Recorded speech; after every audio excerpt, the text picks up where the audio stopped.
امروز میخوام باهاتون درباره یه مسابقه موتور سواری صحبت کنم که میدونم خیلیاتون دوست دارید توش شرکت کنید. مسابقه موتور سواری اندروی سی تو اسکای.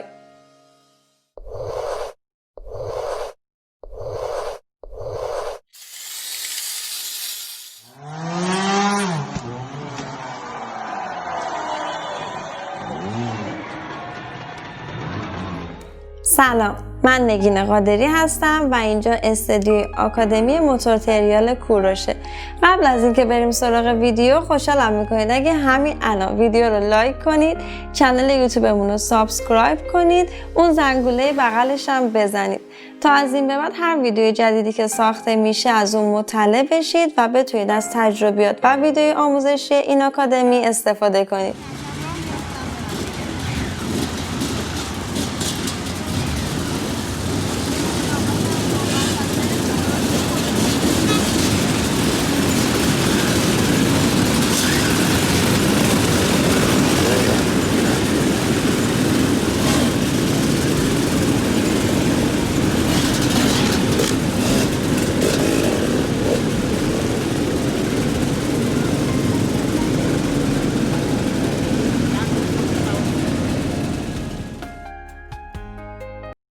سی تو اسکای یه مسابقه هارد اندروید 4 روزه است که هر سال در ماه سپتامبر در کشور ترکیه در شهر آنتالیا منطقه کمر برگزار میشه.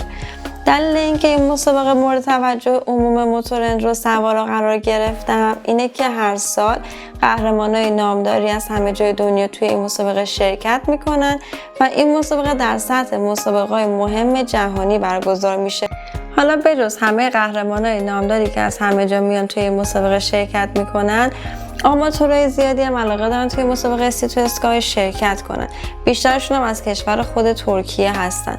دلیل اینکه این آماتورام دوست دارن شرکت کنن اینه که این مسابقه طوری طراحی شده که به قول خود طراحاش سعی کردن هیچ موتور سواری بدون هدیه و خاطره خوش از این مسابقه بیرون نره. سیستم طراحی مسیرهاش طوریه که اول هر مسیر توی هر روز یه سری مانع‌های طراحی میکنن که واسه موتور سوارها با همه سطح‌ها هستن که گذشتن ازشون کار خیلی سختی نباشه و بتونن همه مخاطبا رو راضی نگه دارن. حالا با توجه به وضعیت فدراسیون موتور سواری ایران و مسئولین برگزاری مسابقه‌های موتور اندرو در ایران که باعث شدن برگزاری مسابقه این رشته یه ذره بی‌نظم و کمرنگ باشه، مسابقه سی تو اسکای میتونه گزینه خیلی مناسبی واسه موتور اندرو سوارای ایران باشه که بتونن خودشون توی یه مسابقه مهم با استانداردهای جهانی محک بزنن. حالا دلیل این که میگم چرا میتونه این مسابقه مناسبی باشه اینه که این مسابقه برخلاف بیشتر مسابقه‌های موتور سواری توی کشور اروپایی نیستش، توی ترکیه است که خب ما ایرانی‌ها واسه سفر بهش یک ویزا لازم نداریم. دو هم که نسبت به هزینه‌هایی که باید توی کشورهای اروپایی ما پرداخت کنیم واسه اقامت و اجاره موتور، خب توی ترکیه همه این هزینه‌ها خیلی کمتر و مغروم به صرفه تر میشه که حالا در ادامه میریم بررسی کنیم ببینیم اگر ما بخوایم توی این مسابقه شرکت کنیم چیا رو لازمه بدونیم. مسابقه سی تو اسکای امسال سال 2020 بین تاریخ 23 تا 26 سپتامبر بوده. اولین همایش رسمی این مسابقه هم روز 21 سپتامبر بوده، 2 روز قبل از مسابقه اصلی که روز ساحل باشه که قرار بود توی این روز موتور سوارا دور هم جمع بشن، برن توی دامنه کوههای المپیوس موتور سواری کنن به خاطر اینکه بتونن نوع خاک و اون شرایط آب و هوای جوی رو ببینن که واسه روز آخر آماده شن. این موتور سواریشون هم توی 2 تا سطح برگزار می شده، سطح برنز و سیلور. بعد طراحا گفته بودن که خود موتور سوارها هم باید سطحشون رو انتخاب کنن و نوشته بودن که خیلی هم باید دقت کنید توی این انتخاب سطح، چون اگه اشتباهی صورت بگیره و توی لول اشتباهی شرکت کنید اون لیدری که میبره واسه مسیر براشون میگردونده به پاددار. برنامه زمانبندی مسابقه روز اول به این صورت بود که ساعت 9 تا 9:30 موتور سوارا پیاده توی موانع راه میرفتن تا مسیر رو چک کنن. ساعت 9:40 اولین راند زمانگیری شروع میشد. ساعت 10:45 هم دومین راند زمانگیری شروع می شد. حالا این زمانگیری ها واسه چی بودن؟ مسابقه ساحل 150 نفر توش میتونستن شرکت کنن. این زمانایی که میگرفتن واسه این بودش که 150 تا موتور سوار اول لیست رو بتونن جدا کنن که بعد اون 150 تا توی 3 تا گروه 50 نفره واسه مسابقه ساحل استارت بزنن. بعد این نتیجه های زمانگیری هم ساعت 2 گذاشته بودن امسال روی وبسایت. موتور سوار رو چک میکردن. ساعت 3:30 شروع مسابقه اصلی ساحل بوده که حالا 3 تا تایم مختلف استارت میزدن پشت سر هم. بعد نتیجه مسابقه روز ساحل هم دوباره آخر شب میرفته روی وبسایت که همین نتیجه ترتیب شروع استارت موتور سوارا توی روز بعدی رو تشکیل میداد. روز دوم رسمی مسابقه سی تو اسکای روز مسابقه جنگل بوده. توی روز مسابقه جنگل موتور سوارا رو به جنگل‌های پشت کمر برده بودن که تو دامنه‌های کوه تاهتالی موتور سواری کنن.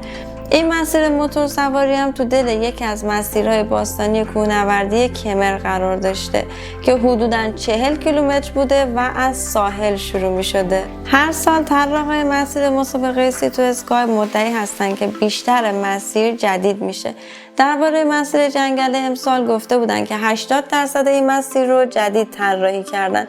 بعد پیش بینی هم کرده بودن که یه موتور سوار با سطح معمولی این مسیر رو توی تقریباً 4 ساعت بره و گفته بودن سریع‌ترین موتور سوار باید حدوداً زیر 2 ساعت بتونه این مسابقه رو تموم کنه که امسال توی این مسابقه هم بیلی بولت تونستش اولین نفر به خط پایان برسه و باز ترتیب مقام‌های موتور سوارا توی این مسابقه ترتیب استارتشون رو توی روز بعدی تعیین می‌کرده. روز سوم رسمی مسابقه سی تو اسکای روز مسابقه آسمان اسکای ریس.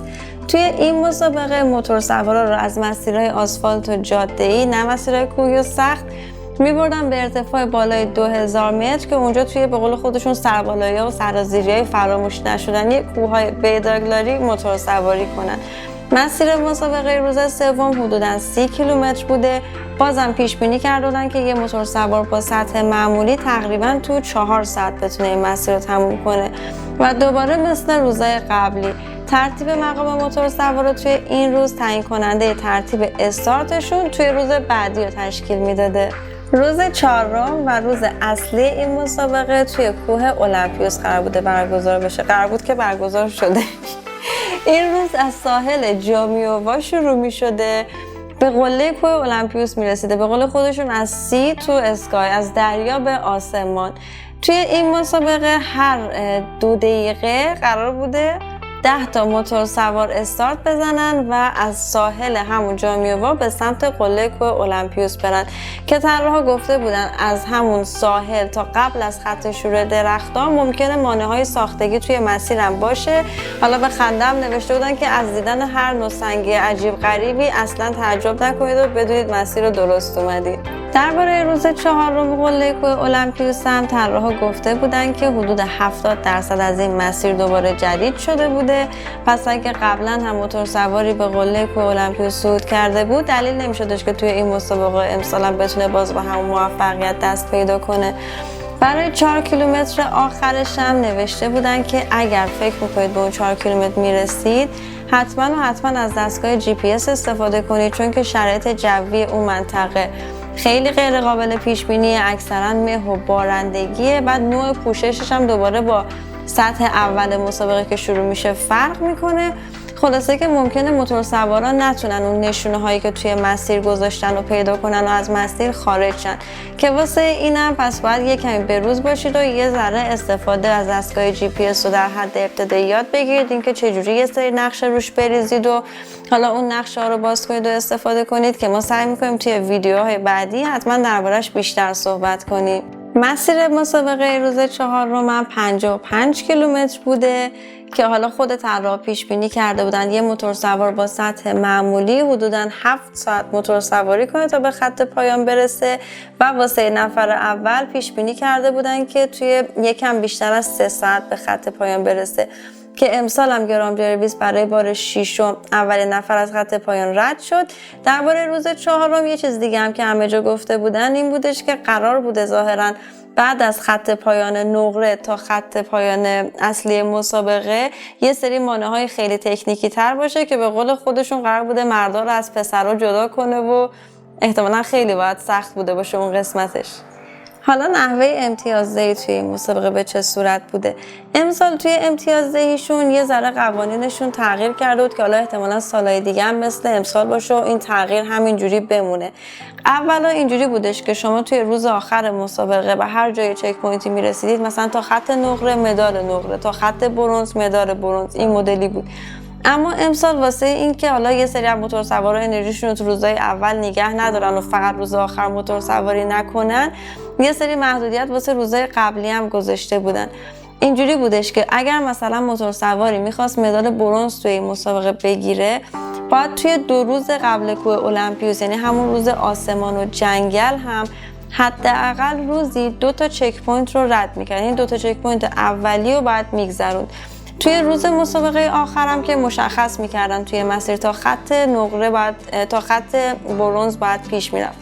اگر موتورسواری دوباره میخواست مدال نقره رو بگیره، باید توی اون 2 تا روز قبلی 4 تا چک پوینت رو رد میکرد.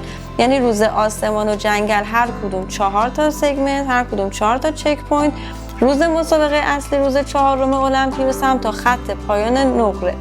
اگر هم کسی میخواستش توی این مسابقه طلا بگیره که باید همه این روزا رو، تمام چک پوینت ها رو رد میکرد و توی همشون به خط پایان میرسید. حالا میخوام بهتون درباره تماشاچی بودن توی مسابقه سی تو اسکای بگم. ما اینجا 2 جور تماشاچی داشتیم. یکی این که حالا یه نقطه توی مسیر یا خط پایان شروع هر کدوم انتخاب کنید همونجا وایسید موتورسوارا رو ببینید، یا اینکه میتونستید لحظه به لحظه با موتورسوارها پیش برید، توی بعضی نقطه‌هایی که از قبل مشخص کرده بودن زودتر اونجا برسید، وایسید موتورسوارا رو ببینید که رد میشن، که بیشتر مکانیکا و اعضای تیمشون این کارو میکردن تا ببینن موتورسوارشون سالمه، سلامته، یا مثلا وسیله لازم داره یا نه. که ما چون توی این مسابقه با اعضای تیم شرکو بودیم، دیگه هر جایی که میرفتن ما میرفتیم و وای میستادیم و شانس این داشتیم که توی راه چند تا از موتورسوارا هم توی مسیر مسابقه ببینیم که خیلی جالب بود.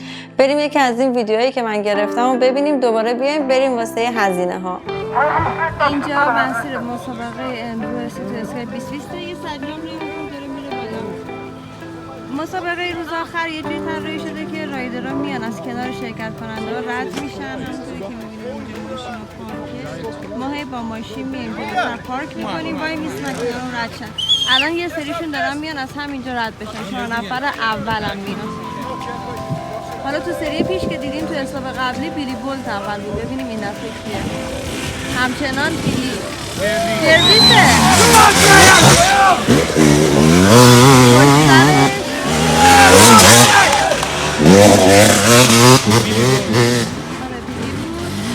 Come on, Wayne! Let's go! الان احتمالا ماریو باید بیاد. آره ماریو. Let's go!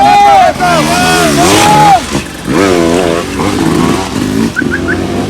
الان همه میدونیم بریم سمت ماشین، همونطوری که میبینید سریع سوار شیم بریم استاپ بعدی وایسیم باز بچه‌ها رو ببینیم. حالا هزینه های حضور توی مسابقه چقدره؟